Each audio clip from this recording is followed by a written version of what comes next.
Hi, welcome to our channel where we share the most intriguing stories. I'd barely unpacked when trouble pulled up my driveway in beige heels and a fake smile. She brought a clipboard, a fake welcome, and a storm I never asked for. I moved here for peace. What I got was war with the HOA from hell, and I wasn't backing down.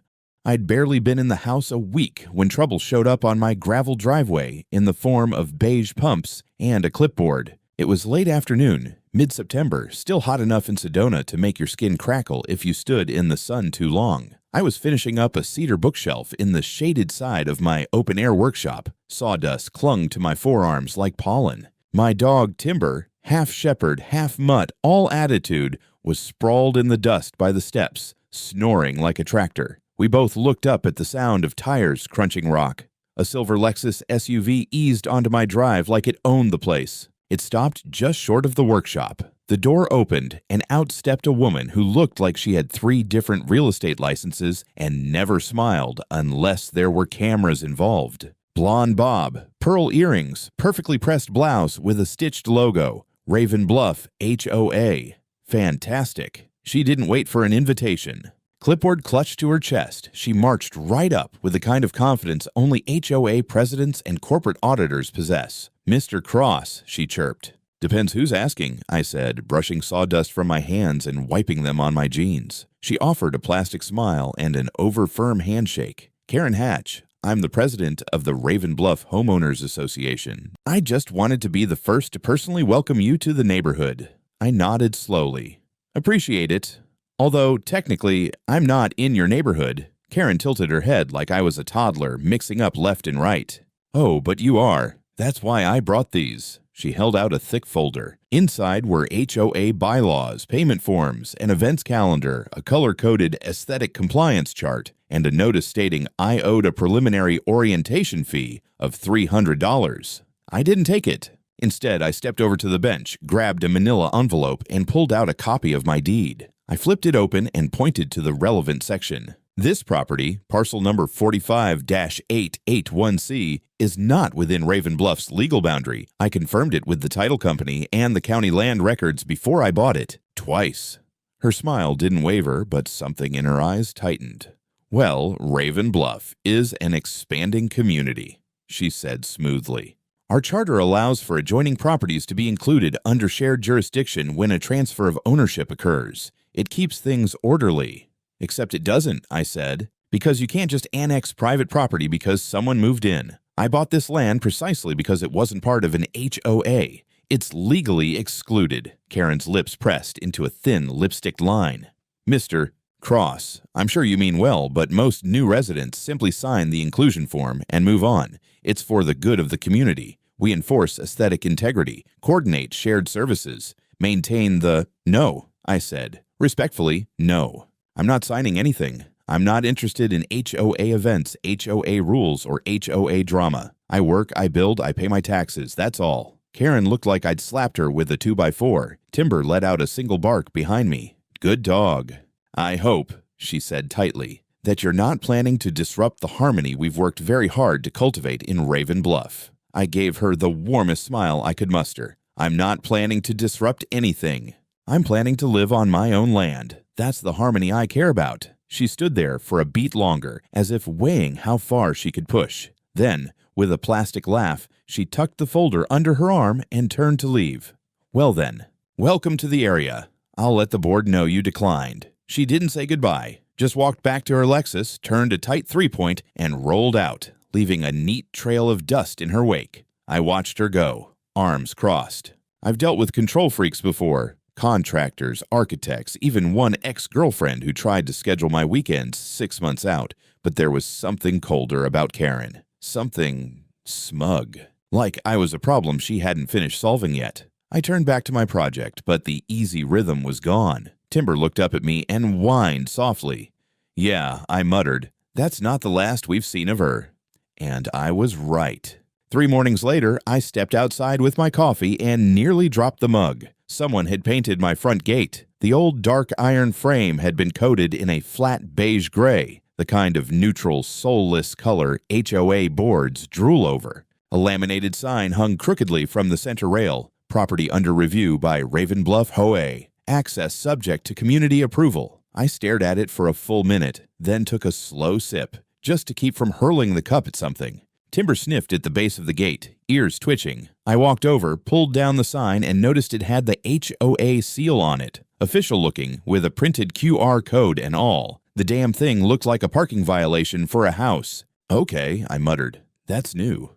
I hadn't even made it back to the porch when I noticed the second surprise. My mailbox was missing. Gone. Ripped out clean from the post, replaced with a generic black box with the HOA logo bolted on the side. A plastic card was sticking out from the slot. I pulled it free. Mail unit relocated for conformity. All correspondence routed through HOA box system until onboarding complete. The hell? I stomped inside, grabbed my folder of land records, and came back out ready to raise hell. But before I could, a white van rolled slowly up the road and pulled into my driveway, like it had every right to be there. Out stepped two guys in blue polos with HOA Community Services stitched on the chest. One carried a digital camera, the other had a clipboard and one of those laser measures used for real estate listings. They ignored me and walked right up to the porch, one of them aiming the camera at my exterior wall, snapping shots like they were planning a renovation I hadn't agreed to. "Excuse me," I said, not bothering to hide the edge in my voice. "Can I help you with something?" Clipboard guy barely glanced up. Aesthetic compliance audit, just confirming facade metrics for the database. The database, I repeated. "Yep, color scheme doesn't meet standards," he said. "And the trim looks original, no update form filed." I stepped between them and my front window. "You're on private property, without permission. There's no database for this house because this house isn't under your HOA." Camera guy stopped mid-shot. "Wait, you're not in Raven Bluff?" "Nope, never have been, never will be." Clipboard guy frowned. "You sure?" "This came down from the board. Says parcel 45-881C. "I'm positive," I said. "I have the deed. This land predates your development." "You've got the wrong man. And the wrong damn land." They looked at each other, then shrugged like it wasn't their problem.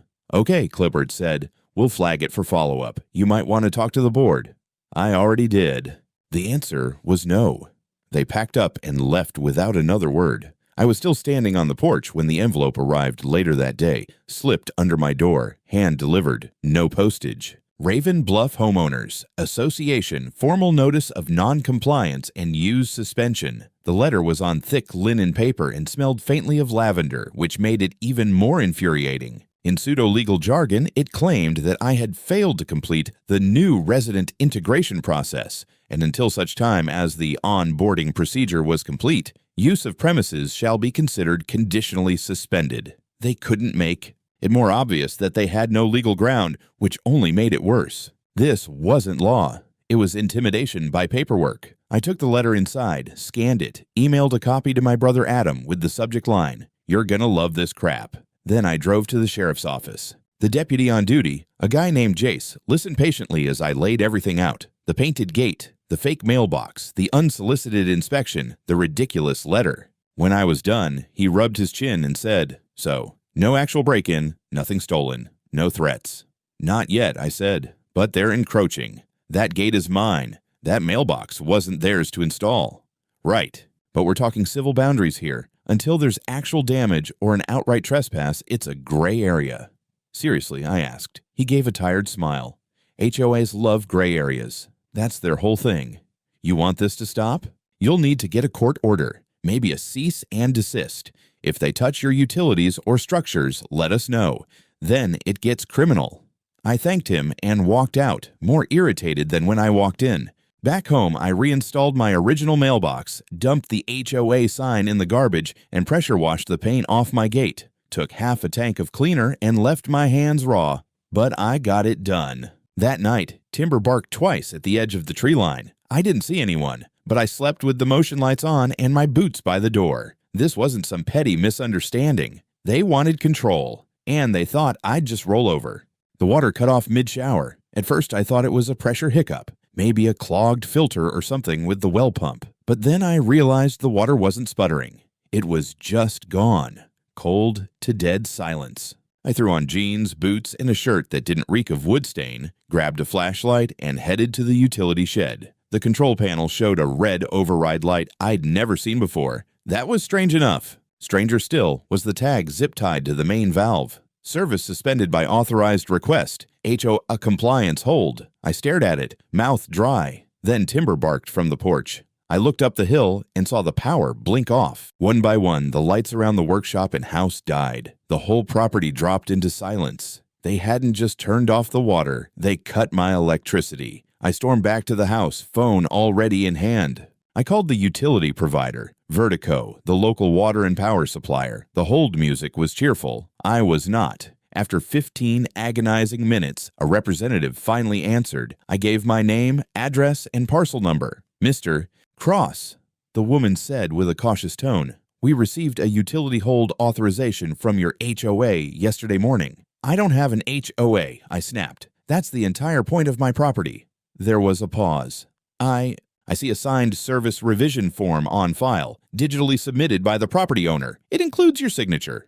No, it doesn't, I said, jaw tightening. It includes a forgery. I asked her to email me the document. 10 seconds later, I had it open. It was formatted like a standard service request, complete with a digital signature box that read J. Cross in curling blue script. Only I don't sign that way. And I'd never submitted anything to Vertico except my initial start of service form 2 weeks ago. This is fraud, I said. Who submitted it?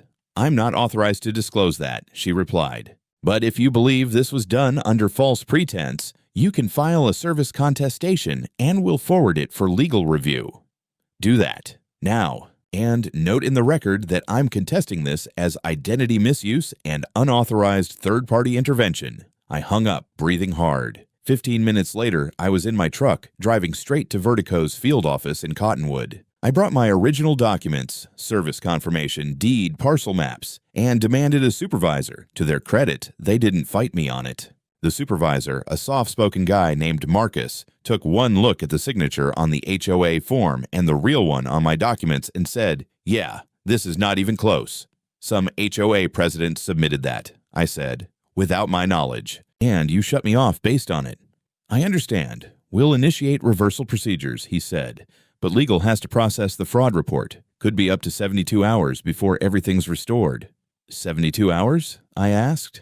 You're telling me I've got no water or electricity for 3 days because someone lied on a form. I'm sorry, Marcus said, and he sounded like he meant it. We'll prioritize it. I'll push it through. By the time I got back home, the sun was setting. I installed portable lanterns around the porch and used my camping gear to make dinner over a propane stove. I took a cold rinse under the backup water barrel out back and tried not to let my hands shake. Then I called Adam. He answered on the first ring. I take it the HOAs escalated. They shut off my utilities, I said. Using a forged request. There was a long pause on his end. You have proof? Oh yeah, I said. Signed document, digital trail, time-stamped emails. Even a service tag on my shutoff valve that names them. Adam didn't curse often, but he did then. This just turned into criminal territory. Tell me something I don't know. I'll draft the first round of filings tonight, he said.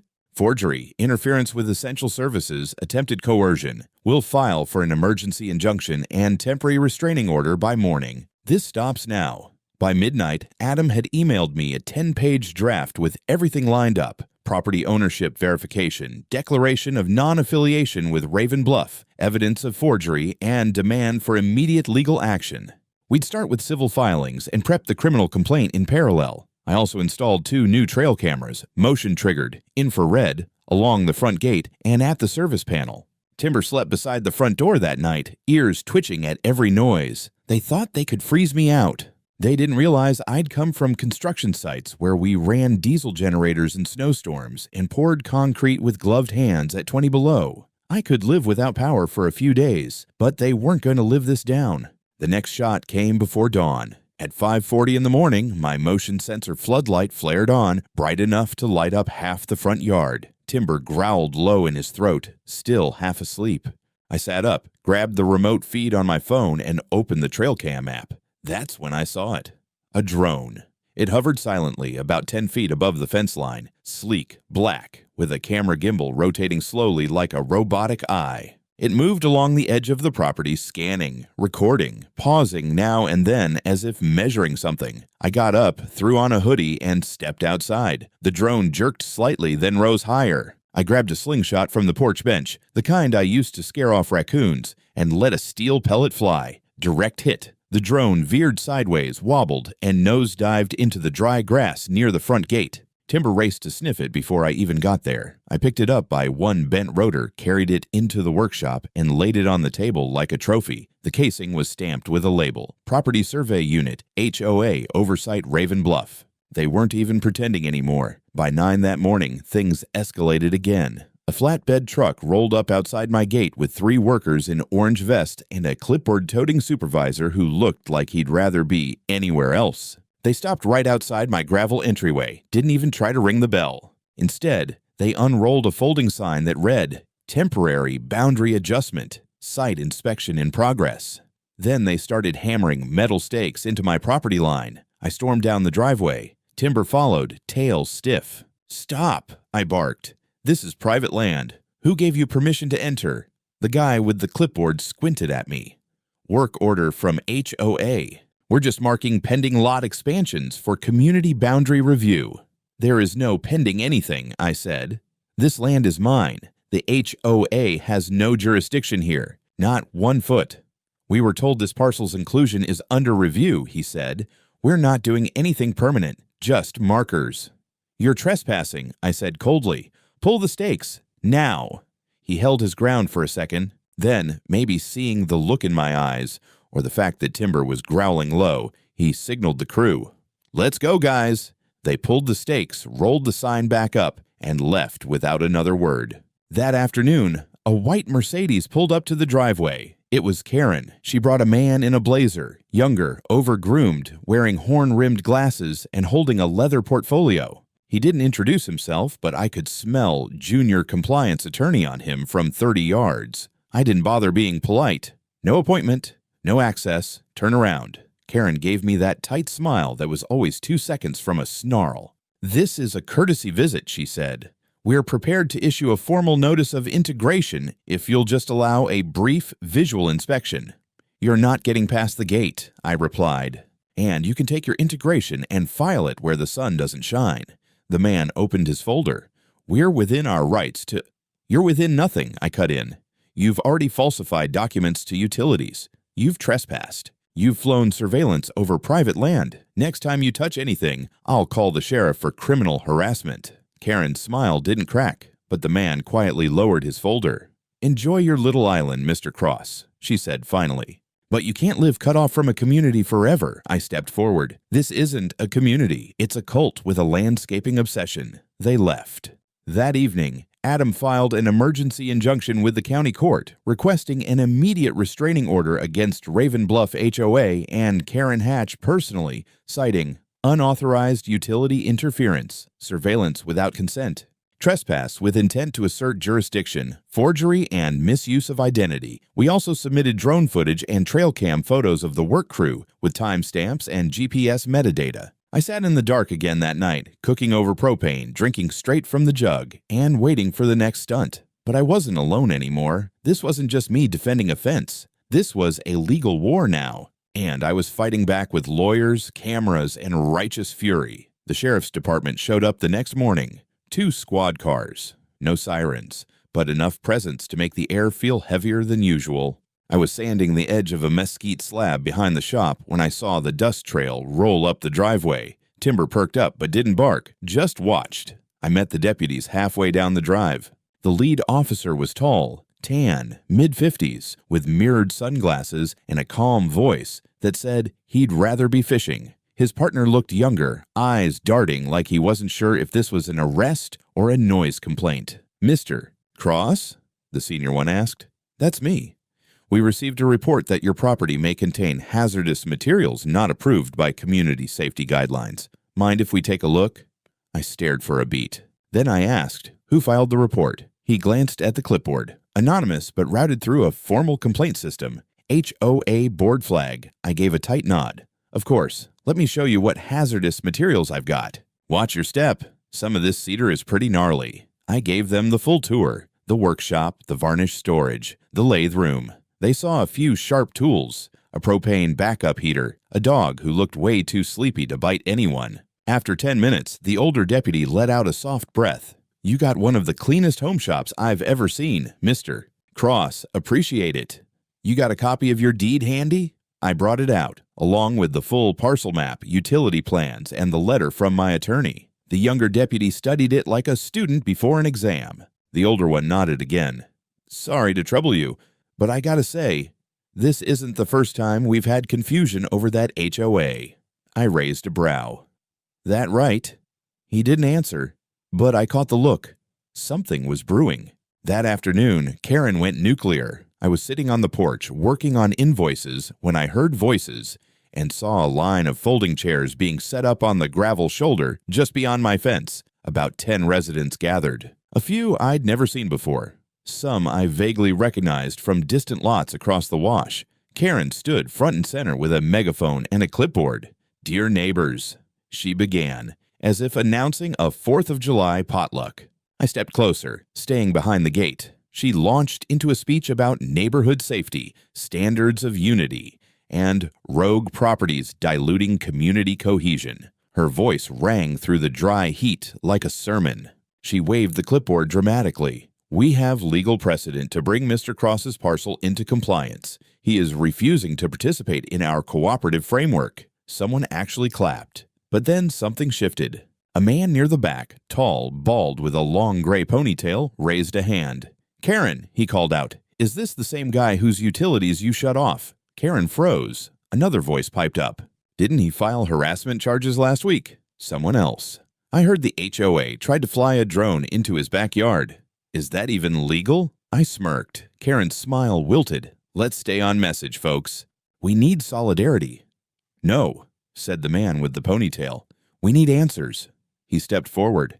"My wife and I bought our lot 6 years ago. We were told joining the HOA was optional. Now we're getting letters about fines for not painting our mailbox." Another woman chimed in. "And I've had a lien threatened for a porch light." Someone added, "Didn't the last treasurer quit over this?" Karen looked like a fox surrounded by hens with pitchforks. The crowd murmured, then grew louder. I didn't say a word. I just went back inside, cracked a beer, and waited. By evening, Adam called. "Guess who got wind of today's HOA drama?" he asked. "The Sedona County Property Rights Commission. They want to schedule a review next week, and I'm filing a motion tomorrow morning to freeze all HOA actions against non-members until this is resolved." The tide was turning. Karen wanted a spectacle. She got one, just not the one she planned.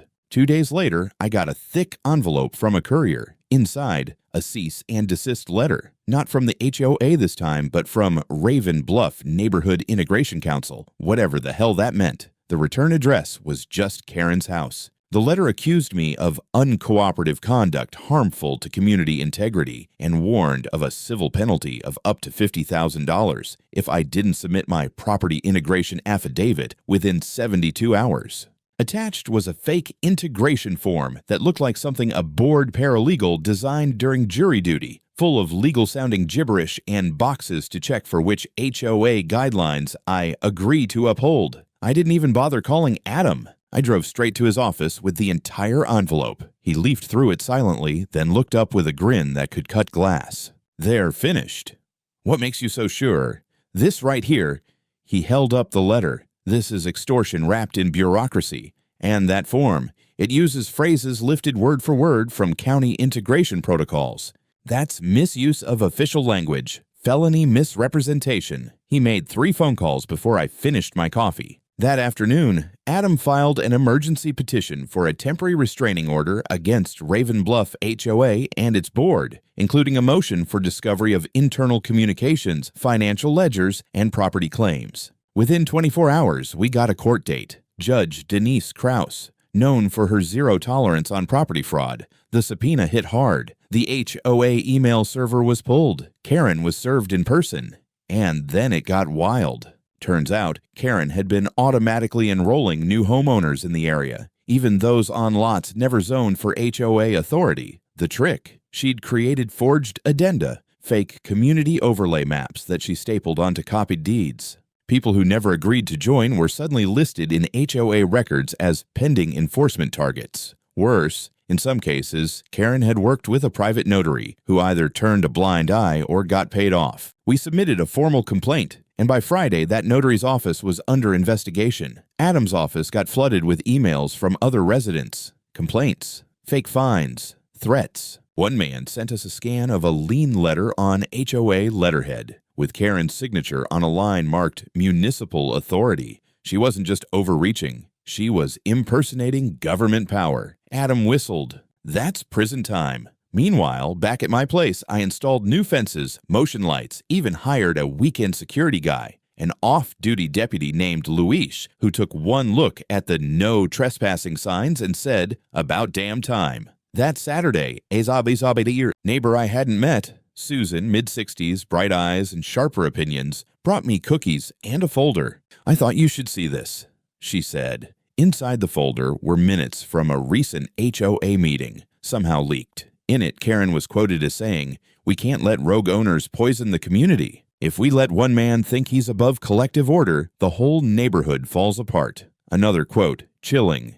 "His utility cutoff was necessary. Call it strategic discomfort." I scanned it in, sent it to Adam, and backed it up on 3 drives. The lawsuit expanded. New plaintiffs joined, 5 more owners, each with documents showing Karen's manipulation. The HOA board began to splinter. 2 members resigned. 1 issued a public statement. I was misled. I regret my involvement. And then came the letter from the Arizona State Real Estate Department. A formal investigation had been opened into Raven Bluff HOA, citing possible fraudulent annexation practices. I didn't celebrate, not yet, but I sharpened every chisel in my shop that night because I knew the biggest cuts were still to come. The courtroom was packed, standing room only. Reporters lined the back wall. HOA members sat stiffly in their seats like school children awaiting punishment. I sat beside Adam at the plaintiff's table, my nerves humming with quiet fury. This wasn't just about me anymore. This was for every neighbor Karen had harassed, intimidated, or financially bled. Judge Krause called the room to order with a single rap of her gavel. The proceedings began with opening statements. Adam's voice was calm and calculated as he laid out the central argument. Raven Bluff HOA, under the leadership of Karen Hatch, had fraudulently extended its jurisdiction, forged official-looking documents, impersonated municipal authority, and deliberately targeted private property owners who were never members of the association. Karen's lawyer, a too slick man with a suit 2 sizes too expensive for this case, argued that the HOA's actions were rooted in communal responsibility and that mistakes were made in pursuit of order. It didn't hold water. Then the testimonies began. Susan, the neighbor who brought me cookies, was first. She recounted in chilling detail how she'd been coerced into signing a voluntary aesthetic compliance pledge, only to find her monthly bills triple and her backyard flagged for unsanctioned wildlife because of the bird bath she'd had for 20 years. Then came Richard, a retired firefighter who had been told his home was technically on shared land and was billed nearly $20,000 in backdated HOA integration fees. He'd paid out of fear, afraid they'd seize his property. A younger couple, Mia and James, described how they'd received threatening letters for unauthorized pet usage, despite owning nothing but a goldfish. The crowd murmured. The judge banged her gavel twice. Then Adam brought out the big gun. He introduced the forensic document analyst, a quiet, silver-haired woman who took the stand with a suitcase of exhibits. She showed that the integration addenda used by Karen were photocopies with digitally inserted property boundaries, traced from unrelated parcels and manipulated using software to include homes far outside the HOA map. She showed the original county-approved maps and the altered ones Karen had distributed. The differences were glaring. Then, a moment of silence before the bombshell. Adam introduced an audio recording.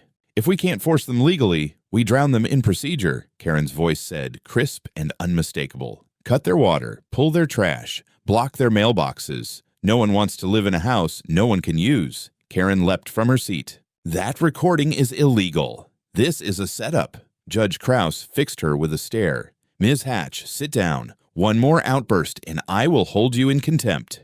Karen sat, barely, but the worst was yet to come. A former board member, Michael Crane, came forward. He had resigned 2 months earlier and requested to testify. Under oath, he revealed that Karen had created a compliance target list, marking every property within half a mile of Raven Bluff with estimated conversion difficulty, influenceability of the owner, and methods to apply pressure. He had printed out the spreadsheet. Next to my name, it read, high resistance, isolated, intimidation ineffective, use service disruption, and zoning gray area. My stomach turned. The judge called a recess. The air in the courtroom buzzed like a hornet nest. Reporters bolted to file stories. Karen stood alone, arms crossed, mouth tight, trembling with rage or fear. I couldn't tell. Back in session, Judge Krause spoke directly and without hesitation.